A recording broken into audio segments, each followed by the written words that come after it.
your host, Howell Mabalot, and today we have a very exciting guest. His name is Michael Brown from American English. We're talking about how polishing a gem is likened to enhancing your communication skills.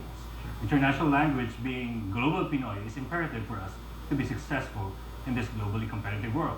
So, Michael, welcome back. Sure. Thank you very much. I'm glad to be here. So, a while ago during the break, we were talking about how you conceptualize the company itself. So, how did it start? Well, my partner and I have been involved in several businesses over the years. And one of the things we were more recently involved in was actually catering for call centers. Providing meals for call center agents at night. And during our time there, we really got to see how the call centers work. We got to see how English is, how critical English is there. And we got to see some of the troubles and problems that the companies themselves are having in finding those people, in training those people, developing those skills. So we looked around and we said, we can do this. And that was about 4 years, almost 5 years ago. And so we started American English Skills Development Center. And you co-founded it with? Sure. My partner is Mylene Murillo. And my other partner is Arvin Gatmaitan. We both of them are Filipino. Both of them are Filipino, yeah. We founded the company and started doing training initially for people who want to work in call centers. And then we've expanded that to individuals who simply want to improve their skills. We do a number of things. We do business writing. We do what we call general communication skills. We do presentation skills. Everything related to communication in general. English is still our primary focus, but communication in general is what we do. So the company started way back in 2006. Yeah, 2006. So, like I said, you've come a long way since 2006. We've come a long ways. Yeah, we're teaching a lot of people. We have, as I said, our classes are about 15 people per class, but we've always got classes ongoing. We have Taglish. That's what we call taglish. You make tusok the fishbowl. If you understand that. Absolutely, yeah, yeah. Here's a problem. And again, I have strong opinions about these things, but when I go to my ATM, I have two choices. For English, press 1. For Taglish, press 2. Oh. This is a problem. So I encourage Taglish. We encourage it. I don't think we're doing. No, I don't think so. I think it's causing a problem. And it is indeed. It's creating a situation where if we don't have the English word or the English pronunciation, we make it okay to switch over to Taglish, and it's hindering our ability to improve English. Right. We do things, and again, I got really strong opinions about these, but I used the word a moment ago, efectivo. Efectivo. If you think about that, that's not Tagalog. It's not Spanish, it's not English, it's just kind of a made-up word. And here's the problem that I see with that. What we've done is we've created a situation where if you have a foreign word, like an English word, it has a letter F, it's okay to pronounce it with a P, effective. And we're creating a situation where young people are growing up not trying to pronounce the F in an English word with the letter F because it's okay culturally, socially, to pronounce it with a P. And so they lose the ability, they don't have the motivation to try to improve their F sound, but they also simply don't have the ability to do it because everybody around them says effective or effectivo. So yeah, I think Taglish is a problem. In the same way that text messaging is a problem. Everybody around the world, we talk about text messaging. Like, who you? Sure. Where are you? And we do that as shortcut, but I myself find it creeping into my legitimate work. I write an email and I catch myself writing the letter U instead of the word U. Now, I stop myself and I go back and correct it, but sometimes I think for a moment, it's okay. Then I stop it. But the point is it's starting to creep. And that's exactly what's happening with Taglish.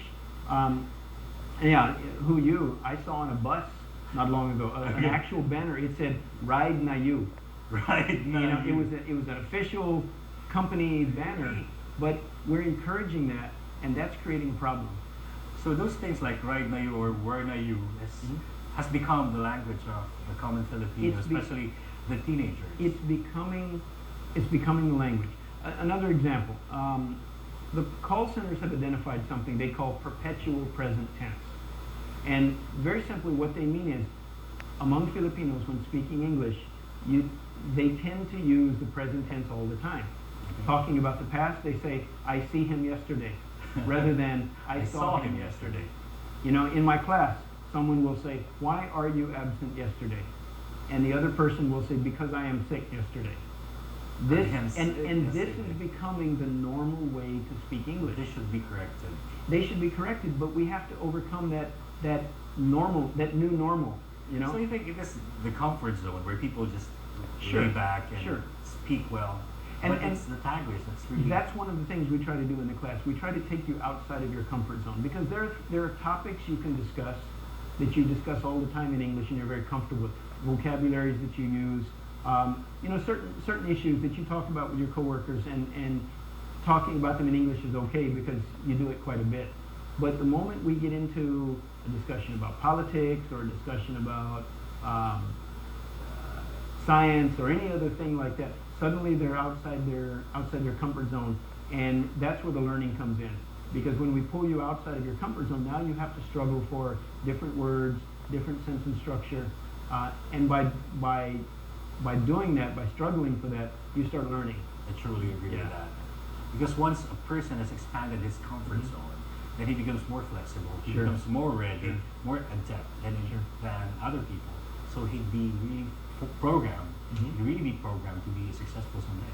Right. I mean, again, you might readily engage in a conversation that's in a topic that you're comfortable with, but the moment I switch to something outside that comfort zone, you either hesitate, or you stop talking, or you switch to Tagalog or Taglish. So it's either fight or flight. Fight or flight, absolutely, yeah.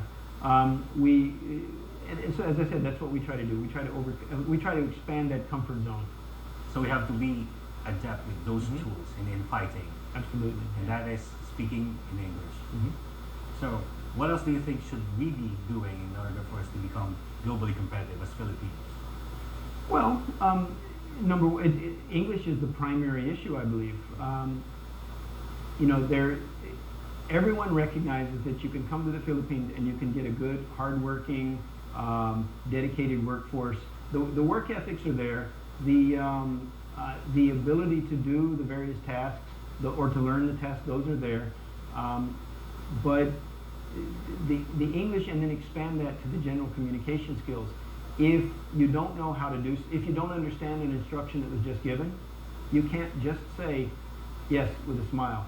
Do you understand? Yes with a smile. We have to move away from that. We have to move to the point where if you don't understand, you question. You say, sir, I don't understand what you just told me to do. And you articulate it well. Absolutely.